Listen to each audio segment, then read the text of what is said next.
types of integrals that need cylindrical or spherical coordinates are types like this. For example, if the question says, evaluate the following triple integrals, and the integrals is given as -2 to 2, and here you have negative square root of 4 minus x squared, and here you have square root of 4 minus x squared, so upper half, lower half, and then your z is ranges between square root of x squared plus y squared to 2, and this is your function, x squared plus y squared, and dz, you have dy and dx. This is the order of integration. So what are we going to do?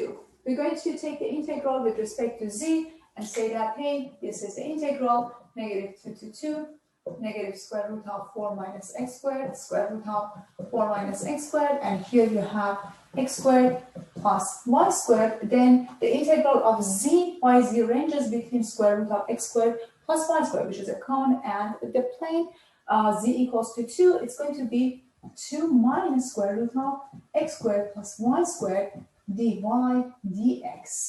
Well, it's going to be a little bit more complicated than usual. How do we do that? In this case, you might be interested in changing the order of integration or convert x, y, z into either cylindrical or spherical coordinates depending on the function and the boundaries that you have. Very well. So since we have x squared plus y squared, x squared plus y squared, we're interested in cylindrical coordinates. Remember that in cylindrical coordinates, you had x and y and z.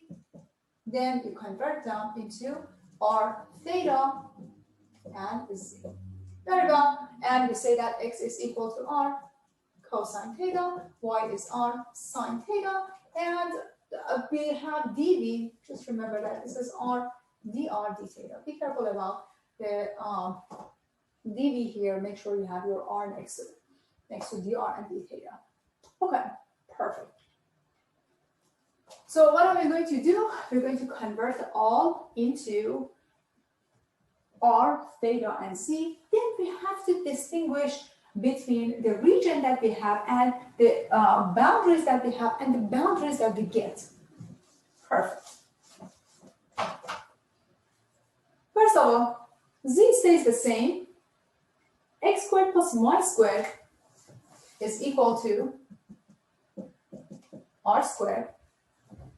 So for now, I'm just going to copy these iterated integrals down. And then here you have x squared plus y squared, which is r squared, and dy dx is r dr d theta. So since I have dz, I'm going to just copy dz down. So I have dz r dr d theta. Very well. Your z is in between square root of x squared plus y squared, which is square root of r squared, or just r. And it stops at 2. Okay, perfect. Now take a look at the outer boundaries and the middle boundaries. Take a look at this. Here you have your x ranges between -2 to 2. This is your x and this is your y. Well, -2 to 2. What else I have? I know that my y ranges between negative square root of 4 minus x squared and positive square root of 4 minus x squared. This is my y. Y is in between negative square root of 4 minus x squared and positive square root of 4 minus x squared, which is nothing but a circle. So this is your region that you're dealing with.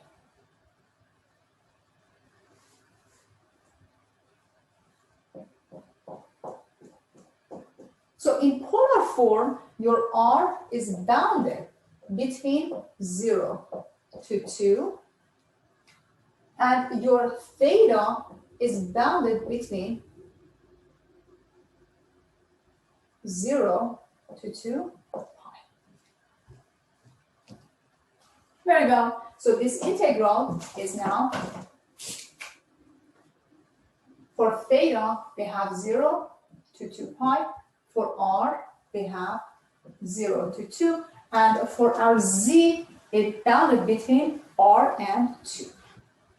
Very well. So you might say that, hey, I only have r squared here. And since I multiply by r, I get r cubed. And here I have my dz bounded between r and 2. Here you have r cubed. There is no z here, so I'm not worried about it. I can move this guy to the other side. And note that you have dr, d theta, and you have fixed boundaries. So you can write 0 to 2 pi d theta, 0 to 2. And you have, let me write r cubed next to it, dr. And here you have integral r to 2 of dz.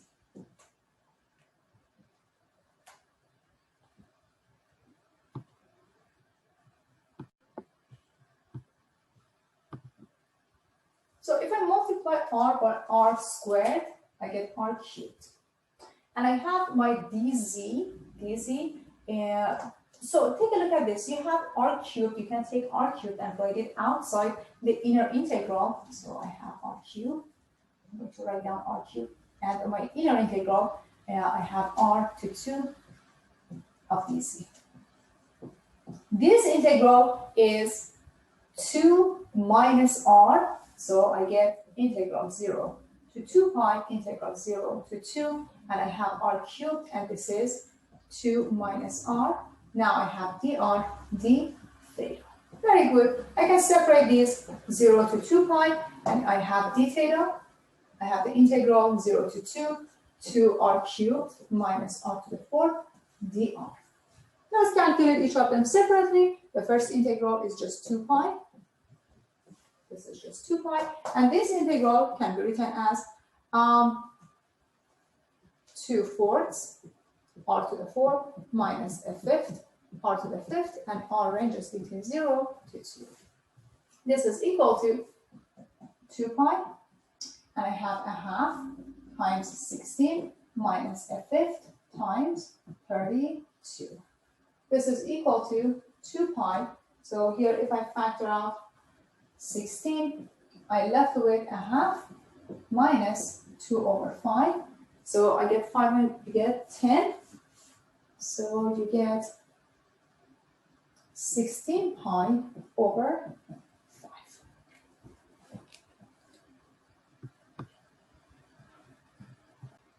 Another type of example that you might be interested in using these new coordinates is as follows.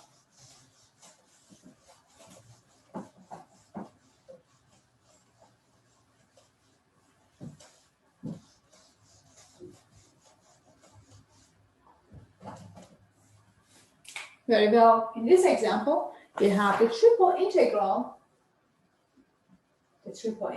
of this function e raised to x squared plus y squared plus z squared raised to 3/2 db. And b is defined as the set of points x, y, z such that your x squared plus y squared plus z squared is less than or equals to 1.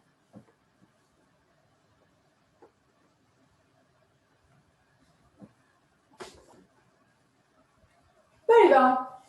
So as you can see here, you have x squared plus y squared plus z squared. It's better to use spherical coordinates. Remember that they have x equals to rho cosine theta sine phi, y is rho sine theta sine phi, and z is rho cosine phi. And phi is in between 0 to pi, and rho, which is the distance between the point to the origin, is square root of x squared plus y squared plus z squared. Okay, perfect. Let us start the conversion. And note that here you have a solid sphere. This is a solid sphere.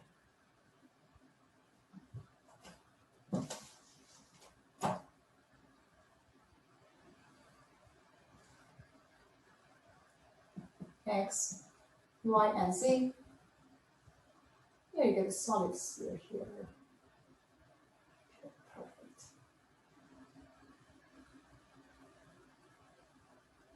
You've got an ugly sphere. Okay, perfect.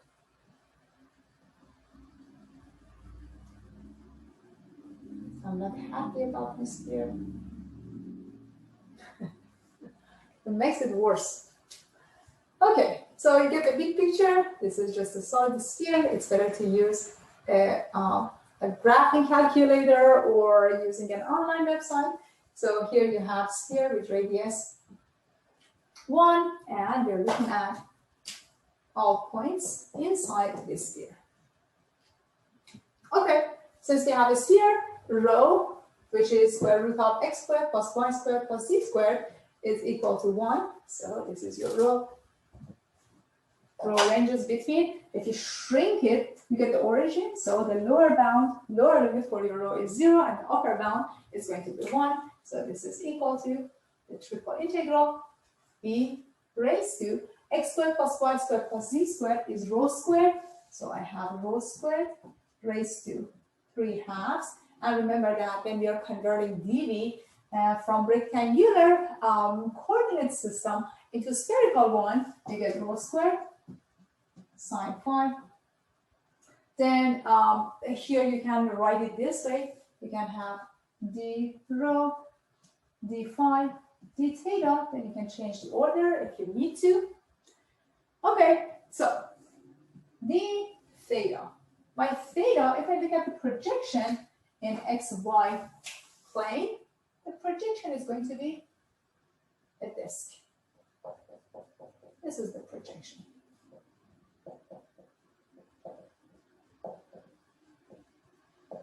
On xy plane. So it means that my theta ranges between 0 to 2 pi. How about phi? There is no restriction on phi. And we know that phi ranges between 0 to pi, so this is your phi. 0 to pi. And for your rho, so this is your phi. For your rho, it ranges between 0 to 1. So this is equal to the integral 0 to 2 pi, integral 0 to pi, integral 0 to 1. So here you have e raised to rho cubed. So let's separate these, since you can separate all of these together, because this is just, multiplication of e raised to rho to the third and rho squared sine phi d rho d phi d theta. So we can separate these. Okay, write it as 0 to 2 pi d theta times the integral of 0 to pi.